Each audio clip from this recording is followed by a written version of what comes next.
한국은 이제 영화 산업에 있어서 부정할 수 없는 굉장히 중요한 국가가 됐습니다. 하지만 그럼에도 제 입장에서는 여전히 아쉬운 부분이 존재하는 것도 사실입니다. 호러 영화의 불모지라는 수식어가 과하지 않을 정도로 한국에선 호러 영화를 보기가 어려운 것이 현실이에요. 아무래도 여기에는 여러 가지 이유가 있을 듯 해서 제가 직접 그 이유를 찾아봤습니다. 첫 번째는 아무래도 유행이 한몫하지 않았나 싶어요. 일단 한국 영화 산업이 본격적으로 커진 건 1999년 강재규 감독의 쉬리의 흥행 성적이 국내에서 타이타닉을 밀어내면서 본격적으로 시작됩니다. 2년 후 곽경택 감독의 영화 친구가 흥행 성공의 뒤를 잇게 되고 이후 영화도 돈이 된다 라는 것이 입증되자 투자의 판이 커지게 됐죠. CGV, 메가박스 같은 멀티플렉스 극장들이 이때 급성장을 이뤘지만 한국 영화판은 조폭 코미디가 판을 치게 됩니다. 조폭마누라, 두사부일체, 달마야 돌자 등등 사실 어느 정도 이해가 되는 부분은 있기는 해요. 투자는 국가나 시대를 막론하고 실패라는 리스크를 어느 정도 감수하고 진행해야 하기 때문인데 투자자들 입장에서 이런 리스크는 최소한으로 하고 싶겠죠.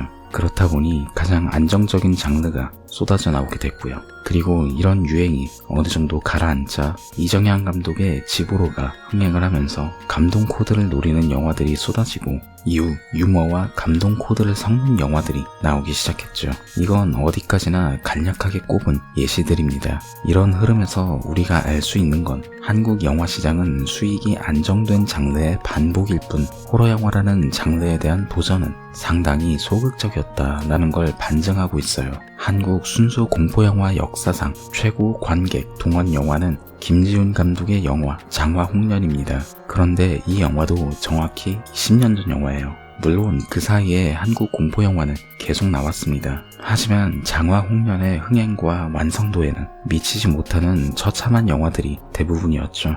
이로 인해 관객들이 한국 공포영화에 대한 기대를 상당 부분 내려놓은 건 아닐까 합니다. 아주 예외적으로 곤지암이 흥행하긴 했지만 완성도적 측면에서는 곤지암도 썩 좋다고 하긴 어렵겠네요. 애초에 이 영화가 정말로 잘 만든 공포영화였다면 그레이브 인카운터의 표절 의혹도 없었겠죠. 두 번째는 애초에 한국 관객들의 정서와 호러 영화가 서로 잘 맞지 않는 건 아닌가 하는 생각이 들었어요. 네이버와 왓챠 그리고 넷플릭스를 대상으로 평점을 조사했지만 어디까지나 일종의 참고 자료로 봐주시면 좋겠네요. 네이버의 경우 23년 2월 1일까지 집계된 별점입니다. 사실 1위부터 10위까지는 변동 자체에 큰 폭이 없었습니다. 예외적으로 2위의 클라우스는 애니메이션이고 5위부터 7위까지는 다큐멘터리라는 것이 특이점이긴 하지만 1위를 제외한 다른 영화들의 한 가지 공통점이 있어요.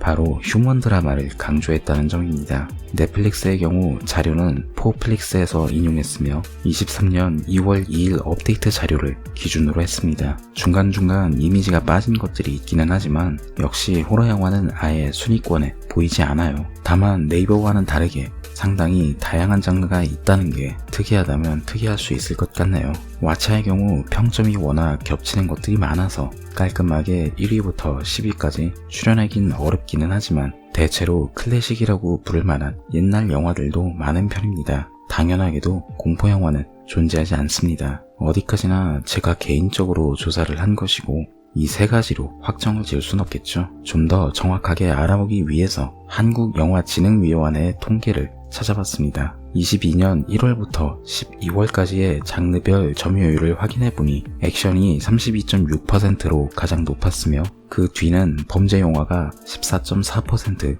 애니메이션이 12.9%로 3위입니다. 호러 영화의 경우 고작 1.8%의 점유율 밖에는 안 됩니다. 최하는 아니지만 그래도 다른 장르들에 비하면 사실상 거의 바닥에 가까운 수준입니다. 공포영화는 원래 호불호가 매우 갈리는 장르인 건 사실입니다. 이건 한국만 그런 건 아니라 외국을 나가도 똑같아요. 하지만 그럼에도 불구하고 외국에서는 꾸준히 만들어지고 있습니다. 가까운 일본만 보더라도 아시아를 통틀어서 공포영화가 가장 많이 나오는 국가예요. 심지어 극장에서 개봉하지 않는 공포영화들도 상당수 존재합니다. 그럼 이런 영화는 어떻게 명맥을 유지하고 나올 수 있을까요? 세 번째로 한국과 외국은 영화의 유통 구조가 달라요. 영화는 보통 극장을 1차 수입, 이후 DVD, 블루레이 판매를 2차 수입으로 나눕니다. 그전에는 VHS, 비디오 테이프가 2차 수입 시장이었죠. 한국에선 초고속 인터넷의 발달과 함께 불법 파일의 유통으로 인해서 DVD 시장은 빠르게 몰락하긴 했지만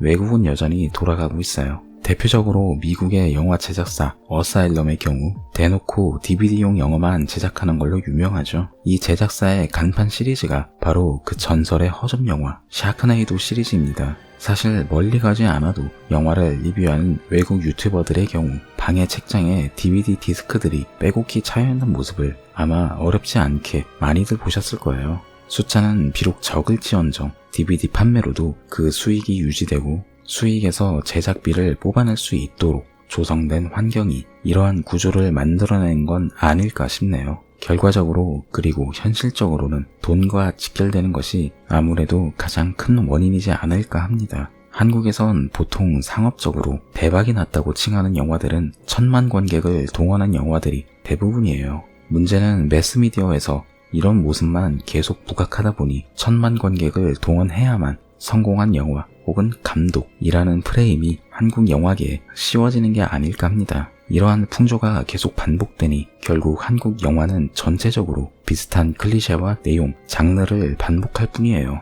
이 부분은 이전부터 한국 영화계에 계속 지적되어 온 부분이니 더 이상 하면 사족이 될 것 같아 줄이도록 하겠습니다. 한국 영화 시장은 상업 영화 시장이 큰 편이고 상업 영화의 목적 역시 수익이 가장 큰 목적이니까 아마 한국 영화의 이러한 구조는 한동안 바뀌지 않을 듯 합니다. 그나마 예외적으로 여고괴담의 경우 시리즈가 반복되면서 신인 여배우들의 등용문 역할을 하기는 했지만 그마저도 언젠가는 명맥이 끊기게 되겠죠. 공포영화를 누구보다 좋아하는 매니아 입장에선 참 안타깝고 아쉬운 현실이긴 합니다. 그래도 언젠가는 실력 있는 사람들이 모여서 한국에서도 호러영화도 충분히 가능성 있는 장르라는 걸 입증할 수 있는 날이 오기를 바랍니다. 이상 가이드 B였습니다. 감사합니다.